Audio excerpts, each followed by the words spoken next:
Welcome, Chatty Patties. We are live. We are live behind the headlines. And if you are paying any attention to your screen, your phone, whatever kind of device you are watching this video from, you see, baby, we about to tap on in the Club Shay Shay. So if and when you need to, go ahead, get your club attire ready. Go ahead, get your drink, buy up the ball or whatever you need so that you could be ready to go to Club Shay Shay. Now, before we get started, I have to start out and say, make sure that you like and share the video with everyone that you know. Also, subscribe to the channel so that you can become an official Chatty Patty lover, and I promise you're gonna love it here. Also, make sure that you turn on your notification bell so that you know when we drop our next video. Now, this video is gonna be kind of lighthearted. I don't have any kind of video to attach to the video because I mean it's pretty much going viral. And you can just go over to Club Shay Shay, give him some of those views to watch some clips from the show that people are talking about. But I just kind of wanted to come on here and tell y'all what I noticed and picked up on during the interview. The interview came on yesterday, and people are saying that it's gonna probably, do maybe about half of what what's his name, Kevin Cat Williams did. But I think it's gonna be a really high view numbers. But I don't think it's gonna get that many because I mean he's in like the 60s and 70s right now in terms of views. And the only reason why I don't think she's gonna get as much is because she did talk a lot about what she's already been talking about throughout the years. And in addition to that, Cat Williams interview ended up doing really great in numbers because he exposed a lot. Some of the stuff, people probably had questions and knew about, but overall, for the most part, he talked about things that people didn't really know. And as far as Monique goes, when she talked about things, she talked about it, but she kind of went a little bit more in depth. And this was a one-stop shop, so you was able to listen to kind of all of her issues that she's had in the past just in one sitting. So she talked about Oprah, Tyler Perry, Al Sharpton, Kevin Hart, Will Packer. Those were the kind of more of the highlights, but y'all know she stayed on Tyler Perry and Oprah Winfrey neck because that's the ones that she's coming for most of all. So one of the observations that I noticed, and she could have definitely said this on other platforms, but what I heard for the first time was her actually making a statement as to what she wanted from Tyler Perry. Now we all know the issue that she had with Tyler Perry, and it's been going on ever since it started, which was back in the day when she was filming Precious. Now, back then, we know that she ended up being blackballed because she was stated as being a difficult actress to work with. And that rumor started from Tyler Perry. So, all this time she's had beef with him, but she stated two specific things that she wants from him to make it right. And basically, she not shutting down, she not closing shop. She gonna keep staying on his neck, justice for all for justice, until she get both of these things, which is gonna be money and an apology. Because she stated she lost basically about 20 million dollars of worth of work due to being blackballed from the rumor that he started about her being difficult to work with. So although she always have stated she wanted an apology, and the reason I believe she wanted that apology was because even though she had it on recording, she can then allow people to hear that, hey, this was all just a rumor, and that would basically open up the floodgates and allow her to be open with opened up with style and grace, baby, back into the community. So we already knew that, but then now she finally stated the money because at that time she was making about $2 to $3 million a year. Okay, and so rightfully so, that apology would then allow her to work with a lot of different production companies and things like that because once that rumor was started, it would be like a lot of times these people in the industry, they want you to be able to promote the projects that you're working on, and that they want that to be included into whatever your deal is. I remember watching an episode of The Breakfast Club with Kevin Hart, and he kind of talked about one time how he structured his deal. And basically, he structured it to where your contract with him and promotions, that's one thing. But whenever you start to want to tap into his social media, different things like that, want the project to be promoted on that, that's a whole nother fee. And so I said that to say basically, whenever you're signing these contracts, these people expect some level of promotion, which she was given, but not to the extent that they wanted her to give. So um I believe that she will continue, because she said it, she will continue to talk about Tyler Perry. But the reason why she is talking about him and basically dragging her is so that it can have the same effect on his career, his money, his his supporters as it has on her. Because let's talk about it. We already know in order to be as successful as somebody like Tyler Perry, you have to have the audience to back you. Now, who is his audience when you think about it? His audience are uh, quote unquote Christian, for the most part, Christian women, a lot of times older in age. And whenever that's your audience, you start to have this picture in your mind as to who these people are. And so basically, to me, my opinion, she wants to tank that image because of the things that he's doing to this black woman. And he's caused her to suffer. And Shannon did ask her, well, why haven't you sued? Um, and I don't really, I know she answered it, but I don't really remember her answer directly. But it was more like you already know where that's going to lead to.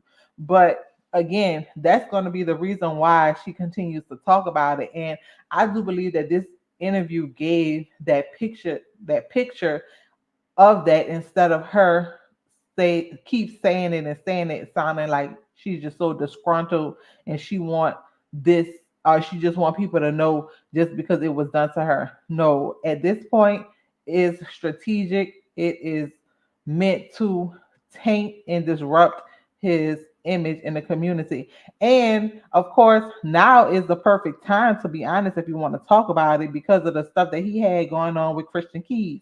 Now, she would have stated that. I think that might have put the icing on the cake, because when people started to have their notions and their thoughts about his actions with people behind the scenes, as well as opening up, addressing his sexuality, it started to allow people to see this different side of him, which we know that is multiple sides and layers to everybody.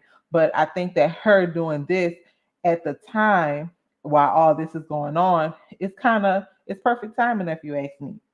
Now, do I think she'll ever get the apology? No, because it's been enough time that he could have given that apology.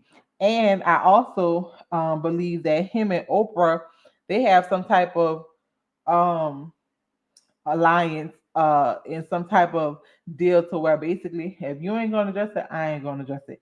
And I say that simply because they're basically known to be the male Oprah and Gail, basically.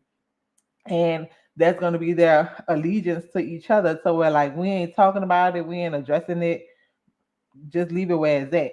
And by them not talking about it and continuing to step over the issue, it allows them to never really be held accountable for what they've done. Now, welcome into the chat room to anybody that's coming in. Make sure that you join us by hopping in to the comments, leaving a comment to let me know your thoughts and opinions. Also, make sure that you like the video, so that anybody else who wants to join can definitely join. So that's pretty much my thoughts on that. Um, and what I noticed with her and Oprah, again, same difference. She wanted people to know, like Oprah stated just a few weeks ago or last week, honestly, when she turned 70, that like, she's made it thus far in her career to be successful without stepping on anyone. And so she wanted the people to know lies. What Murray said on the paternity, that was a lie, because she stated that basically, hello, raise your hand, call on me, teacher. You definitely hurt me and my family, because again, with you going on and not stepping up, saying one thing behind closed doors and then something else in the public, it definitely hurt me and it cost me big. Now, another thing that I noticed, and wait, before I go into that, just to go back to the Oprah, her reasoning for continuing to stay on Oprah Net, because she said she gonna keep on doing it. It's for the same thing and the same reason. Now, our Oprah audience, I ain't gonna lie, her audience is a little bit more diverse, and I don't really know. And I'm just thinking in the physical. I ain't thinking about spiritual or nothing like that. In the spiritual realm, I'm thinking like in the actual um in the actual physical world. I'm thinking that she probably not gonna get too far with that one, because her and Oprah's audience are totally different. Oprah audience, we know, is a lot of time the YT women, and so she do have some sister girls like us who like her, but for the bulk of it, y'all know she got that CBS slash NBC slash ABC type of audience, not BET. So wrong acronym. So she'll just be talking to people like us about Oprah, but nonetheless, still her strategy still gonna be her mission to continue to talk about it, so that people don't think that she Miss O, who basically gets everything done and cares about the sister girls, because again, this is the person who hurt her. Now, another thing that I noticed during this interview is she was able to elaborate on more stories. And this whole time, we thinking her disgruntledness or her issues with people in the industry mainly focused or was built around Tyler Perry and Oprah, but it also had to do with people like Will Packard, D.L. Hughley, Kevin Hart. Also, she was able to drag in Al Sharpton, Tiffany Haddish, people like that. Tiffany Haddish, not so much for any actions directly, more so for a comment that she made. But those people, she also have issues with. Now, her issue with all these people are very different. Will Packer, for instance, he will be one of the ones that will probably say that she's difficult to work with, because she gave the instance of whenever they were on set to shoot the Christmas movie, how he basically overstepped his boundaries, even though he was the producer, the owner of the film, or whatever. He went over the head of the director, and her as an actress, she only wanted to take directions from that one person, and that basically kind of tainted that relationship. And she had a relationship at that time with the director, and to me, the what I picked up on from it was like, the director probably might have wasn't going to say anything, because in these roles, a lot of times and in these situations, these people don't stand up for themselves. And she has a very strict policy as to, if I'm in the room, I observe it,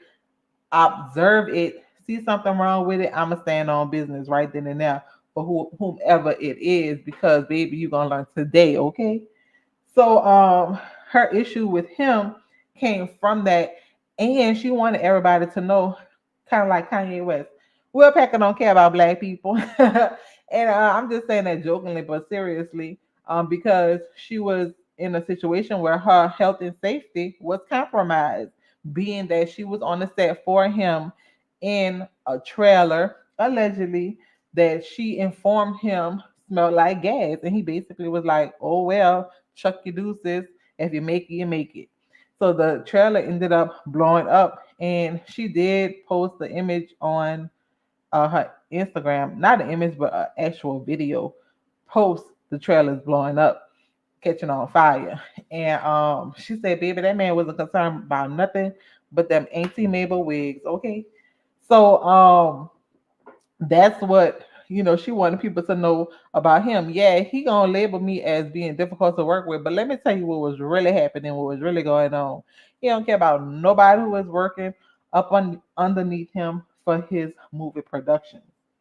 Now, she did expand more on her issue with DL, which she kind of gave the whole entire story. Now, this whole entire time, I do know about what she was saying with the lineup and the contract issue that they had a dispute over, maybe probably about 2 years, maybe three ago. And she kind of gave more in depthness about that and how it all basically stemmed and started. That relationship I can understand. And I never even really put it together. But she also kind of goes into how she knew all of these people, meaning like DL, Steve Harvey, Sad the Entertainer. I forgot because they were kings of comedy and she was the queens of comedy. And they basically both went on tour together and they basically formed their relationships. And she thought that her relationship with DL was one way. However, it turned out to be not so much. And their feud right now is actually really ugly because right now it's very personal and it's causing them to really go after each other kids.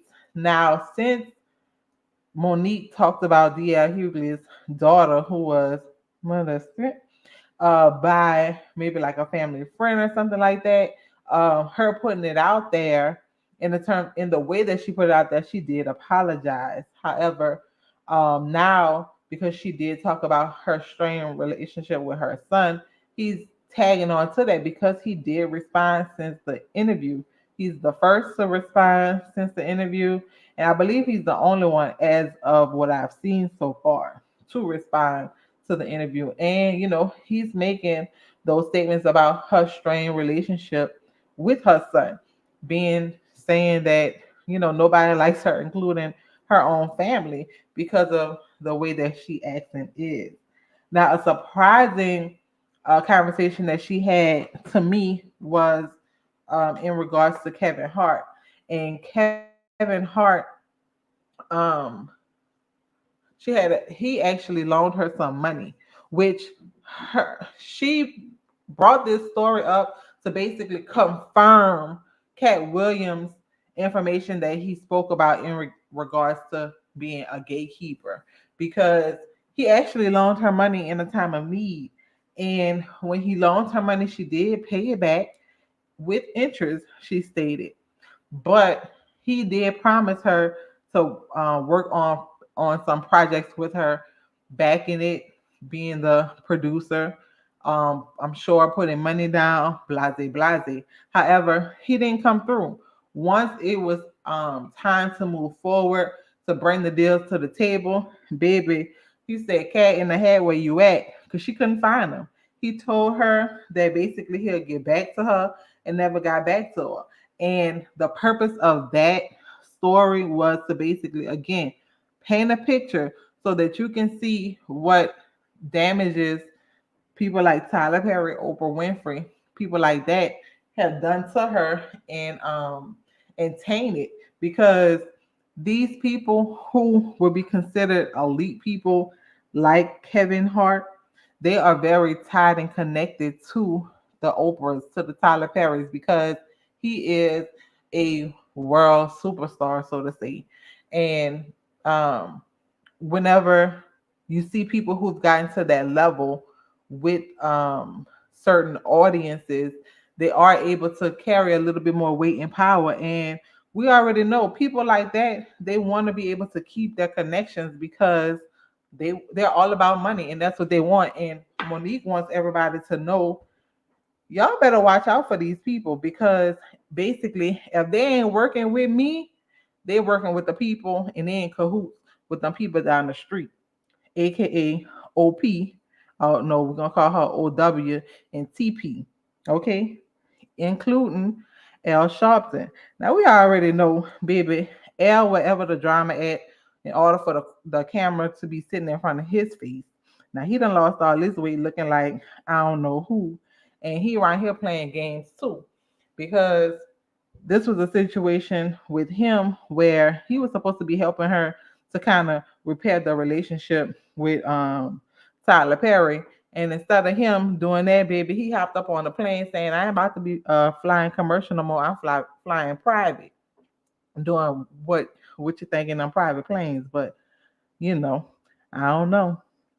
Now the only person who again in this situation, to me, she wanted y'all to know, baby, Stephanie Mills, she a real one. She is a real one because during the interview, she stated Stephanie was gonna be pivotal in trying to repair her relationship with Tyler Perry. And again, I don't even think that is a fact that she want a relationship, but she just want someone to hold him accountable so that he can apologize and allow her to be able to get back in her rightful position, because her career has expanded to being more than just a comedian, and with these people blocking her, she's not able to really expand her reach that much.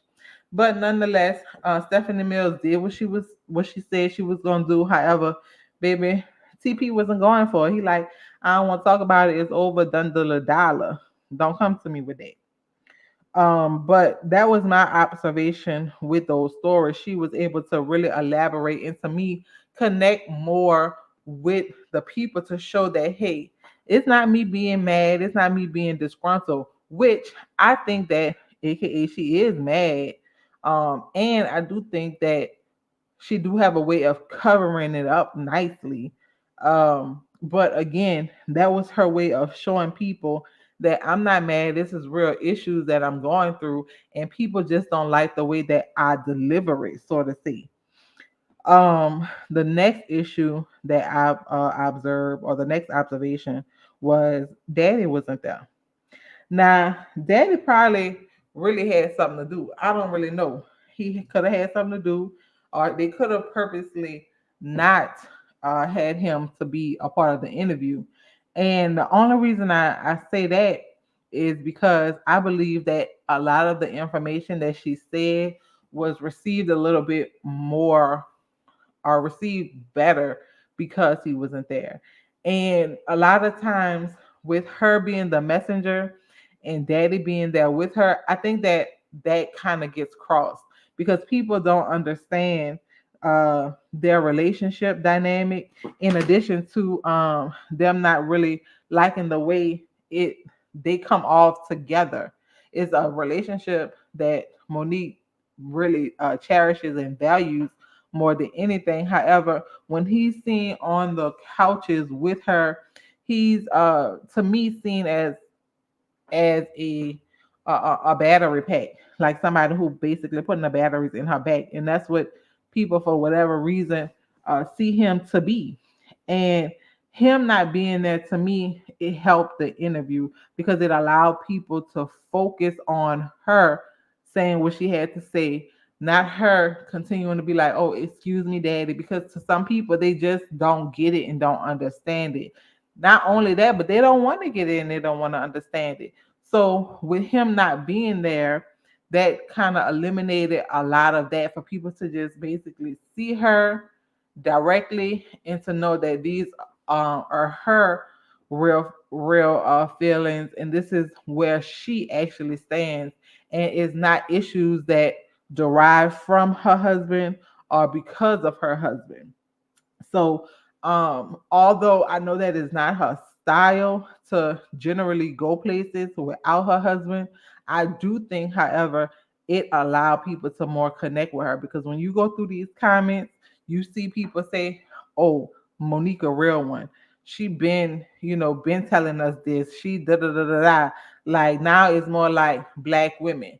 Now, I do kind of believe and think too that the Taraji P Henson um having getting a lot of sympathy due to her working conditions and stuff. I think that that played a factor in it as well.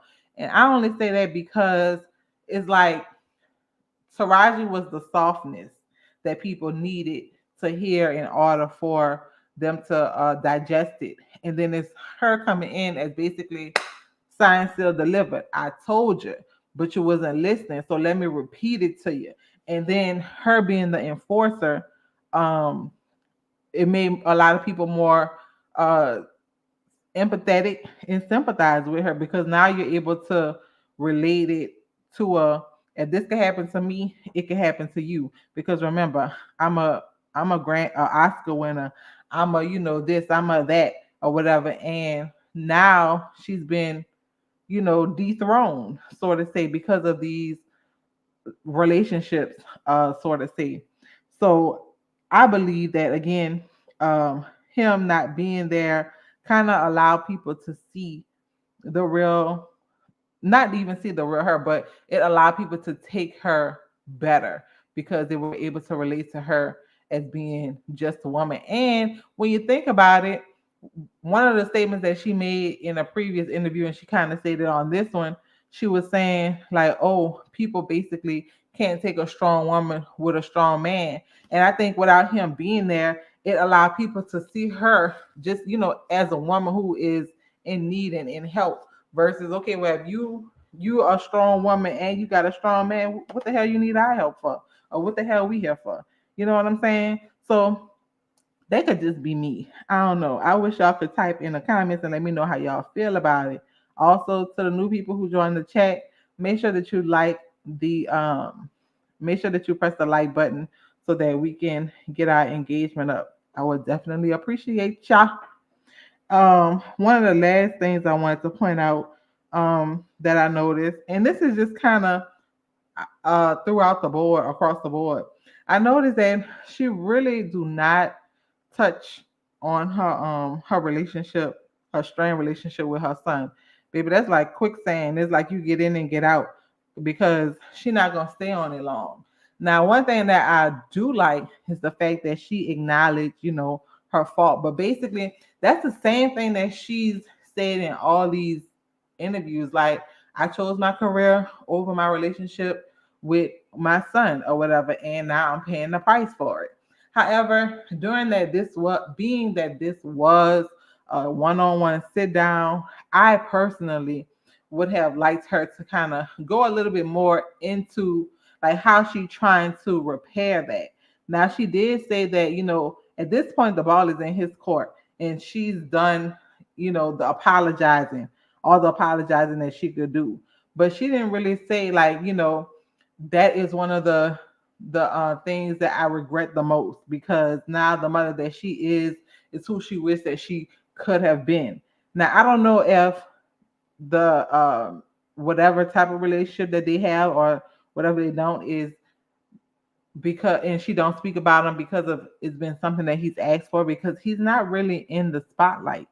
So he is like 35 years old at this point, but it's not nothing that she, like I say, really hard to talk about, which I think that her talking about that could honestly um, allow her to be seen in a different light and to again garner the hearts of others, because at this point she working in a boat with just her and daddy, and although she probably have an audience, it's not really that big that allows her to really probably get in a position where she once was, that allow her to bring these numbers to people to be like, yeah, I know I'm blackballed, but look at these people who I got supporting and riding with me. That's gonna basically show up and show out. Now, her relationship with her son, like I say, I wanted it to be expanded more of, and it didn't even have to be nothing on a more personal level, just on the fact of like, yes, I messed that up. And daddy and I, she could call him by his name. I don't care what she call him. Shoot, we work on that, or that's something that we think about all the time, and we're doing things to try to fix it. Not just like oh, I apologize. I gave him all of the mistakes. I told him all the mistakes I made, and we just leaving the ball in his court. No, go after him and go after that relationship like you going after TP, because again, she spoke about grandkids, but I doubt that that's grandkids from her this child right here. Because again, if you're not having a relationship with your parent, 9 times out of 10 you're not allowing your kids to have that type of relationship with your parent. And I was able to also kind of see that cycle of how, she had that strained relationship with her parents and how that then carried on to her relationship with her son, which if I'm just the outsider looking in, I can kind of probably see how that relationship ended up failing because not only was she chasing her career, but if you listen to her, she also talked about, the relationships that she was having with these men. Relationships are relations, whatever have you, and how broken she was because of um the trauma that she carried with her from her brother. And it caused her to have a lot of failed relationships, and that's probably one of the things that ended up suffering the most outside of her chasing the career.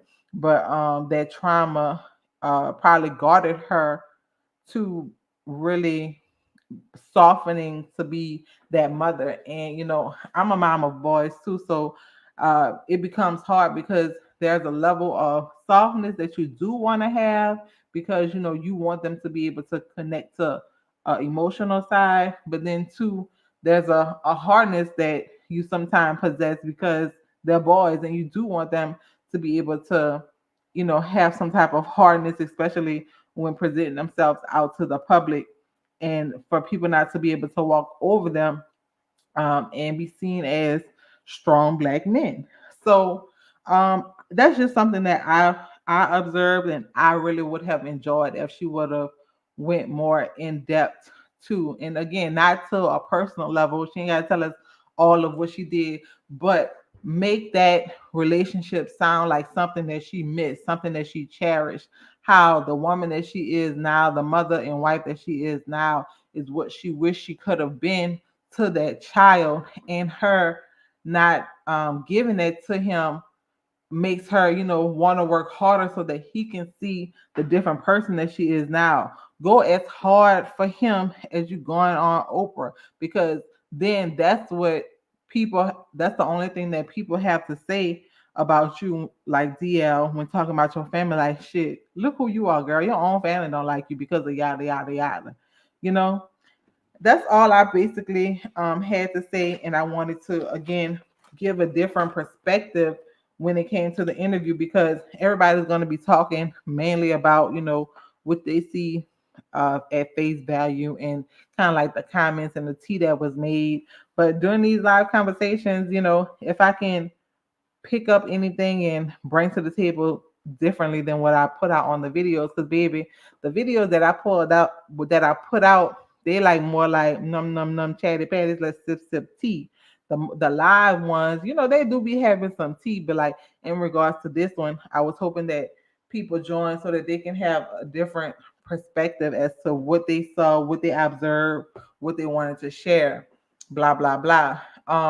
Another thing that um I'm not gonna say I enjoy, but I noticed from the interview is I'm really starting to like her more as a storyteller versus a stand-up comedian. I think that she has a lot to say.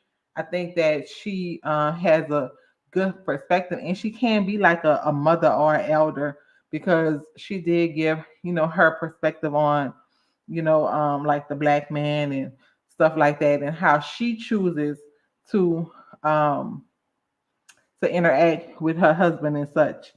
So her being a storyteller is basically kind of becoming more profound in her comedy because although she had like little funny moments, you can almost forget the fact that she is a comedian. And I also like her comedian roles or her comedian style more like in movies. So to me, I'm kind of seeing her more as a storyteller, more as a actress, and I think that she kind of plays in that space a little bit more because her stand up is now to me not as bold and as funny as it was when she was like a queen of comedy. And I'm sure it's because she's in a different place in her life too, because the things that she was experiencing, although she was married, her marriages were a lot different than it is now. And she had more of a consciousness. So whenever you listen to her talk, it's certain things she's not gonna talk about that could be seen and deemed as funny. And comedians, we know they touch on any and everything, including people, family, including, the not so popular political systems and different things like that. But at this point, she have like she lead with a different level of respect. So, if a person can't come up in there on their stage talking about, different people, family members, and she's not gonna go on stage talking about different people, family members, I can assume.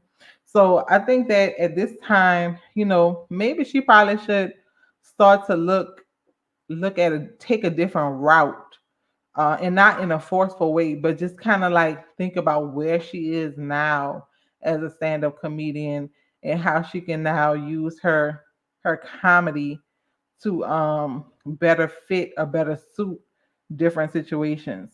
So yeah, definitely let me know what y'all think. Let me know if y'all enjoyed the conversation. It's starting to kind of give a podcast to me because y'all not coming into the comments until it's over. Chatty Patties, what's up with that? Let me know. Um, I'm still looking for ways to kind of do a giveaway. So because we did reach 2,000 subscribers, we are on our way almost to 2,100. So we are growing really fast. I hope that y'all are enjoying the content that's being put out. Make sure that y'all go and check out our previous videos. Also, let me know what y'all liking and what y'all not liking so that we can so that I can kind of have a direction to go off of what the audience is liking. Also, make sure that you check out the community wall so that you can have an update on some of the stories that's being put out, or even when I'm going live. If y'all start to check it a little bit more, I'll also post to let y'all know when I'll be going live. So give me some feedback, y'all. Let me know, let me know, let me know. That's gonna be all for now though, y'all. Make sure that you like and share the video with everyone that you know. Also, subscribe to the channel and become an official Shady Patty lover. And I promise you're gonna love it here like McDonald's because you'll be loving it. And make sure that you turn on your notification bell so that you know when we drop our next video or go live. Now, that's gonna be all for now. Make sure that whenever you see me live, hop on, like the video, and jump in the comments so that we can have a conversation. That's going to be all for now. And until next time, bye bye.